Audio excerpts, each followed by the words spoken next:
We are back here on This Is Why We Stand. I'm your host, Joe Archino, and it is the face of This Is Why We Stand. We have our awesome friend, Tom Giorgi.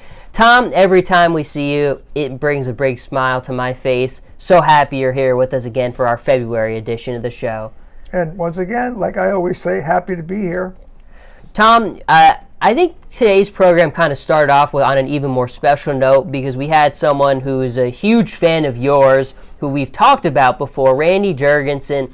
What an incredible story he has, but I mean, the minute he met you, you could just tell how much respect he had for you. As soon as he saw your hat, Silver Star recipient, just instantly you could see that that meant so much to meet you. And he got to spend a little more time with you today. So, what for you was that? What was that like getting to spend some time with Randy today? Well, Randy is a special person, obviously, because like you said, he took that ad out, trying to bring attention to the lack of recognition that the Vietnam vet got, and I thank him so much for that. That was so kind of him and generous. But we're bonded in a couple of ways. Not only as combat brothers, him being in a forgotten war, the Korean War, and me being in Vietnam, the hated war, if you want to put a handle on it or a title. But he's also, he was a police officer in the city, and as you know, I was a paramedic in the city. So yeah, we've got that 9/11 bond also, because I wasn't on the job as a PO. I didn't carry a gun, but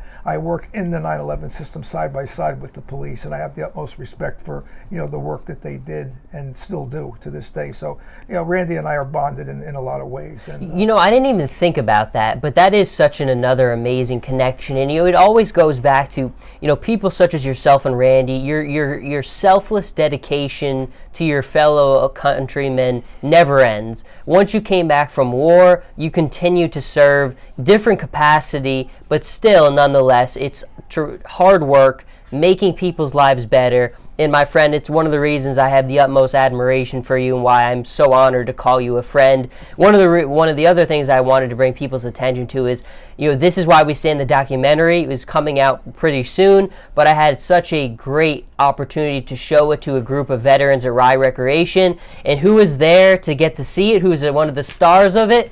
Mr. Tom Giorgi himself, which was awesome. I got to have 5 people, it was 5 veterans whose stories are a part of it. Tom, of course, is one of them. His July 3rd, 1963 battle. I'm Tom. 1966 battle. I'm mixing Gettysburg because what I wanted to say was one of the themes of the documentary is the Battle of Gettysburg, and one of the things I found awesome was when you said you didn't know that the third day the Battle of Gettysburg was fought was also the day you fought your own battle, which I thought 3rd, that historical connection was pretty significant. Yep. It was that the day that the I forget, was it the Pickett's charge? The end of the start. Basically, the last day of the battle was July 3rd. So I always think, some of those Union boys up in heaven looking down on you that day and maybe helping you find some more strength during that incredible firefight. But well, it's quite a coincidence because obviously that was a battle that lasted 5 or 6 hours on the 3rd of July, and obviously it came to an end, as did the Battle of Gettysburg. And to share that date with those the heroes that fought on both sides of the line, a lot of significance in the Civil War, and just to be a part of it with my battle date being July 3rd connected to Gettysburg. It's just quite an honor in a roundabout way. And I loved hearing that from you, and being able to share that experience with you was so amazing. But Tom, we always kind of come on, and we always have different topics to talk about, getting to know you and your story even better. And I think one of the things you said to me, Joe, did we ever really talk about, what it was like leaving my family, saying goodbye, what it was like those days? And, I try to think back, and I think we might have touched on it maybe once, but not really ever in depth. And it is so important because you're about to start your life. You've got such a bright future ahead of you, and then you end up answering the call to serve your country. But Tom, I know you wanted to share some of this experience, saying goodbye to your family, all of this difficult things. What were your thoughts about that? Well, I was at Fort Dix. I had completed advanced infantry training. I might have mentioned I was supposed to go to a assistant drill sergeant school, but My name was left off the list by accident, and I was a holdover, and holdovers got orders for Vietnam. And I opened my own orders because I was working in the orderly room of the AIT company that I had just graduated from. And, I said, geez, I'm going to Vietnam, first cav. You get a month off. So I came home for 30 days, and, each day I knew it was drawing me closer and closer and closer to that day that I was going to have to leave. Now, a couple of nice things happened while I was home that month. There was a local club that one of my bands had played at called the Country House, and they had live acts. And one Saturday night on that 30-day leave, the Shirelles were performing at the Country House, which was in Banksville. And having played there, I knew the owners very well. So I called up and I said, Mike McGee, I'm coming up with a date. Could you give me a good table? He said, Tommy, don't worry, put you right on the dance floor. So there I was, right on the dance floor, and then Shirley and the Shirelles are doing their act, and naturally Soldier Boy comes up in the program. And I was getting dressed that night, and I was putting a suit on, and my mother looked into my room and she said, you're not going to wear your dress uniform? I said, Ma, I was planning on wearing the suit I'm putting on. Oh, she said, well, because you wear the dress uniform for me, you look so handsome in it. I said, all right, Ma, if it's going to make you happy. Can't say no to Mom. Can't say no to Mom. So I go there and I've got the dress uniform on. So Shirley, she's not going to pass this up. She sees a soldier sitting in the right in front row there, comes over and she sings Soldier Boy to me. And we reenacted that, years later when I got the Silver Star in Greenwich. She performed for the Silver Shield in Greenwich at Roger Baldwin Park. My cousin was a retired PO. I called him. He said, yeah, go there and see so-and-so. And I did. We reenacted that. She brought me up on stage and she sang Soldier Boy to me a week or so after I was presented the Silver Star. So that was pretty cool. But anyway, we're getting closer and closer and closer to the day. And I wake up that morning and I know this is the day I'm leaving home. And I'm going to say goodbye to my mother and my father and my sister for what might be the last time. And I got up, got in my uniform because I was going to JFK. I had set it up where my former bass player, who had just gotten out of the service a year or so before I went in, I said, Eric, I want you to drive me to the airport. I can't go through any tearful goodbyes, at the airport. So would you please pick me up? And he was waiting outside for me. So I got up, I went in, my mother was making my bed. I went to use the bathroom, I came out, she was in my bedroom. I went in and I just hugged her and I said, Mom, I'm not going to say goodbye. I said, I'll see you in a year. So my father was sitting in the living room reading the paper. Walked over to him, did the same thing, bent over, shook his hand, just hugged him and said, Dad, I'm not saying goodbye. I'll see you in a year. I go into the kitchen and my sister, who was living in the basement apartment, she was doing laundry in the kitchen, and she was the last one I said goodbye to. It was my older sister, 5 years older, Carol. I said, Carol, hugged her. I said, like I said to Mommy and Daddy, this is not goodbye. I'll see you in a year. Joe, I tell you, it ripped my heart out. It was so hard for me to do that. I almost threw up in my backyard going from the house to the car. That's how upsetting it was, because I knew where I was going. I mean, my mother held up hope until the very end. She says, well, maybe they'll change your orders in California and you'll go to Korea. I said, Ma, if you want to hold on to that, you do so. But I'm pretty sure I'm going to be going to Vietnam. And that's how it was. And believe me, it was awful. I cried all the way to the airport. And I'm so glad that I did it at the house and not in public, out at JFK. And, when I got to Oakland Army Terminal, as I suspected, a couple of days later, I think it was a Sunday, I called home and I said, I'm leaving. And she says, well, where are you going? I said, Ma, I didn't get Korea. I said, I'm going to Vietnam. And that was it. That was the last time I heard her voice until I got wounded and sent home.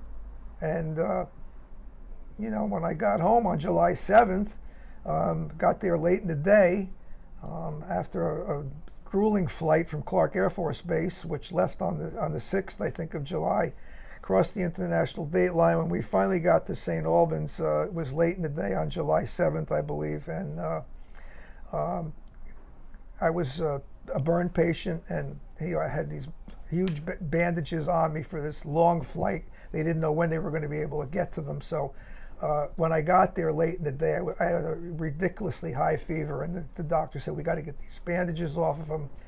He's retaining too much body heat, plus he's a burn victim. So he starts taking them off. Now, up until that point, the only time they had changed the bandages to the burns, they did it in the operating room, and I was put to sleep, And I said, aren't you going to give me anything?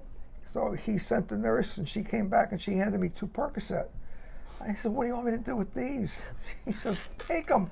So I took them, and I said, now what? I'm wide awake. You're not doing this, are you? So anyway, it was a pretty loud treatment, which lasted a while. I got put in my bed, and the following morning, when I woke up, guys came over to my bed, and they said, you got in late last night? And I said, yeah. They said, we were going to send out for flowers for you based on what we heard coming out of the treatment room. I said, I'm sorry about that. He said, no, don't be sorry. So I said, is there any way I can call home? He said, yeah. They had this roll-around payphone that they would roll over to the bed, plug it into the wall. I said, can I borrow a nickel from somebody? Because I think back then a phone call was a nickel. I was going to call collect anyway, which I did. And I called home, and a collect call from Tom Giorgi, will you accept the charges? And my mother answered. And she's freaking out. What happened? What happened? I said, listen, I can't get into it on the phone. I said, but you can come and see me today at 2 o'clock. I'm in St. Albans Naval Hospital, which is in Queens. Hold on. Let me get Jimmy. My brother-in-law Jimmy was a cop in Rye, and he was pretty good about directions and things. So I got on the phone with him, and I said, Jimmy, all I know is it's on Linden Boulevard in Queens, and visiting hours start at 2 o'clock. He said, we'll be there. So naturally at 2 o'clock, 5 to 2, I'm looking down this ward. I'm down by the nurses' station. They put the 3 sickest people closest to the nurses' station, and I'm looking at the entrance to see my family arrive. And the first one, who pops up in the doorway is my sister Carol. And she's looking, and I'm getting my arms up in the air. They got IV tubing running in both arms and tubes going in and out of me, and I'm, Carol, I'm down here. And she saw me, and she comes bolting down the center of the ward, followed by my mother and my father and my brother-in-law, and it was just a tearful reunion. And that was it. Every day at 2 o'clock, my mom and dad were there, with a gallon of freshly made iced tea. That's one thing I'll never forget that story. Well, I tell you, the next time we do the show, I'm going to bring the bottle in. I still have the seal test bottle, which when we did the kitchen over a few years ago, we were going through some cabinets, and there it was. And I took a picture and put it on Facebook, and everybody said, boy, that deserves a special place in your kitchen. Oh, so yeah. I have it on top of a cabinet now, sitting in one of my grandmother's spaghetti bowls.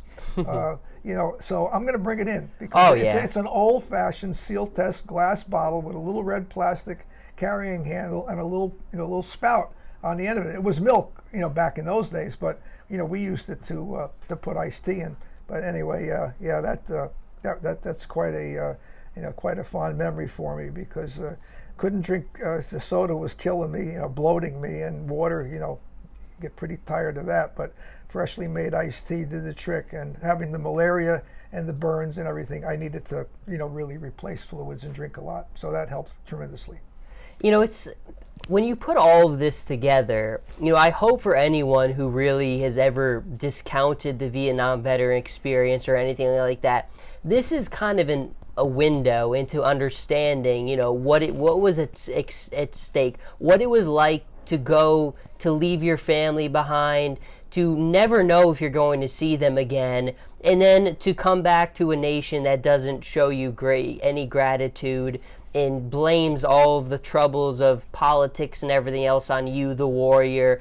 This is why it's so important to share these stories. And I think, Tom, for people who've gotten to hear you and piece by piece learn more and more about you, I don't know how anyone could ever discount the Vietnam veteran experience. And to hear things like you say today, I was almost transfixed when you were saying that story, just trying to imagine what that would have been like. And I don't know if I would have had the strength to say goodbye to my family. It's so difficult. Well, me, I like to talk about the intangibles, the other things that go along with having been in combat. Yes. Everybody can kind of surmise how bad that is, but there's so many other things that go along with it. And my story is not the only story. There's hundreds of thousands of stories similar to mine, guys that served there, not so much the 58,000 that are on the wall, but the ones that were wounded badly like myself that survived and went on, toting a raft of troubles behind them, that they'll never be rid of. The war will be with me until the day I die. And like I've said, once you've seen war, once those of us who've seen war, we never stop seeing it. And there's no truer words than that. But it's so disheartening to know that you go through all of these things, the separation from family and friends, knowing what's going on back home, and then reading in the Stars and Stripes on how they're protesting and they're doing this and they're doing that, and nobody's behind the war. And it's so demoralizing. We had days where we just didn't want to be. We're going out on patrol. I don't want to go out on patrol for what? Nobody's behind us. Everybody hates us. Why am I going to go out there and risk my life? And then you go and you get a pass, and you go into town, and you see guys your age, and they're riding around on the back of a motor scooter, with a young chippy on the back of the scooter, and you say to yourself, well, why isn't this guy wearing a uniform? He's my age. I'm fighting for his freedom in his country. Why isn't he fighting, for it along with me? And all of this is going on.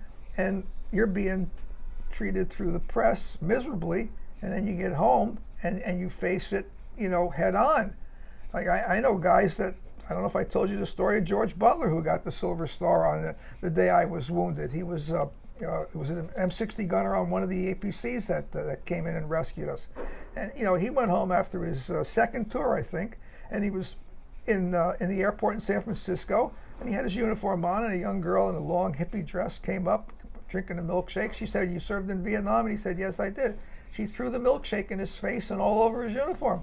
He went right in the bathroom. He took it off. He threw his uniform in the garbage, put his civvies on. It was the last time, and he split, and he's been living in Germany ever since. He got married. He's got a whole life over there, and we actually reconnected. Somehow on Facebook, I think we became connected and friends, and he had to come to America, and there was some kind of a conference for whatever it is he was doing in life, which was held right at the Marriott down on Midland Avenue, and he contacted me, and George and I got to go out and and have dinner together that night and spend a little time together. I thought that was so cool, because anybody that I was in country with, I met a lot at the reunions, obviously, but George never made it to any of them. And there was one other guy who's in that picture with me in the foxhole, Paul Solis. He was from Brooklyn, and we had connected one night when I was working in X-ray at New York Hospital.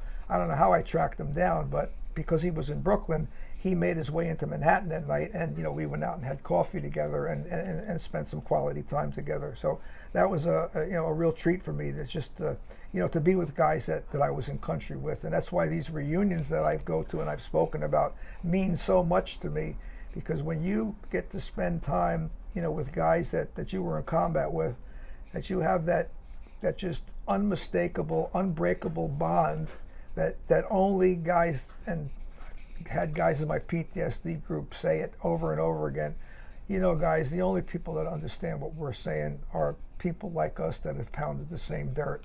And unless you've been in our boots, and have experienced what we have, it's hard, to understand why we feel the way we do about one another.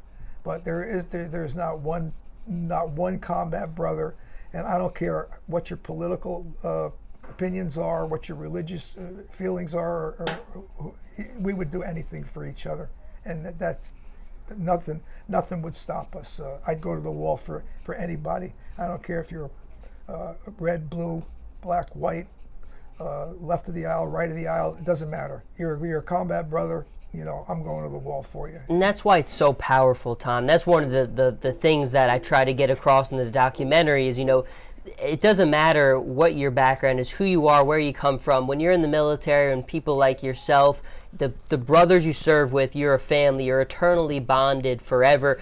But I didn't want you to bring this beautiful photograph without bringing it up. And you just mentioned your PTS group. Maybe you can hold that up to the camera and just talk about that again in our closing minutes of this interview. Well, this is a picture that was taken by the Daily Item back in 1965. It was August 25th. This is printed the following day, the 26th. And I reported to the Civil Service Office for induction. I had gotten a letter telling me that I had to report that morning to be taken to Whitehall Street for my final physical, and before I was put on a bus and sent to Fort Dix.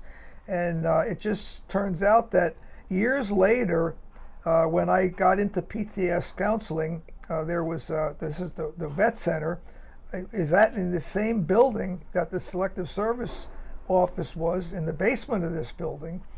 And I started my military career there, and yet years later, I think it was 2004, I started going there to file paperwork to get some increases in certain disability things that were available to me. And I met some people there, and they said you should join Vinny's PTS group. Vinny was a Marine. He ran the group, and he helped me with a lot of my paperwork. Vinny's got a Silver Star, like I do. He's got 3 Purple Hearts. I've got 2. But he's a proud Marine, and I love Vinny to death. He did so much for me and helped me, get a lot of the things that I have today. And it all happened in 300 Hamilton Avenue, right here in White Plains. I just thought that was such an extraordinary thing that I overlooked. And it wasn't until just going through the scrapbook and then going to meetings one night, and I said, wow, 300 Hamilton Avenue, and went into the basement after the meeting and found that exact office. Of course, it doesn't say Selective Service Board on it anymore because there is no draft any longer, but the office is still there, and the hallway that picture was taken in, it really took me back. Boy, that was a long time ago, and that was the start of my military story. And that's why you always give us such a personal touch with the photographs and everything else, Tom. But before we end, we've always talked about you being a top big musician, and you've got a little bit of a shout out for anyone who's heard the voice over the radio. Well, they can go see you play, Tom. Where can they come find you? All right, well, February 22nd, our band, my band that I belong to, Mighty Tight, which is a big band. It's 9 of us all together. We're going to be performing at Chat 19 in Larchmont on Chatsworth Avenue. I guess it's 19 Chatsworth. That would make sense why it's called Chat 19. Yep. Anyway, music usually starts late in the evening after 9 o'clock because where we play is where the dinner crowd sits, so we have to wait until the last diner is finished eating in that area before we could set up. So we'll probably start playing between 9 and 9:30 and go until somewhere around midnight. If you'd like to come in and just say, hey, I've heard you on the show, or you like this kind of music, we do. It's good old-fashioned soul music, rock and roll, blues, big band.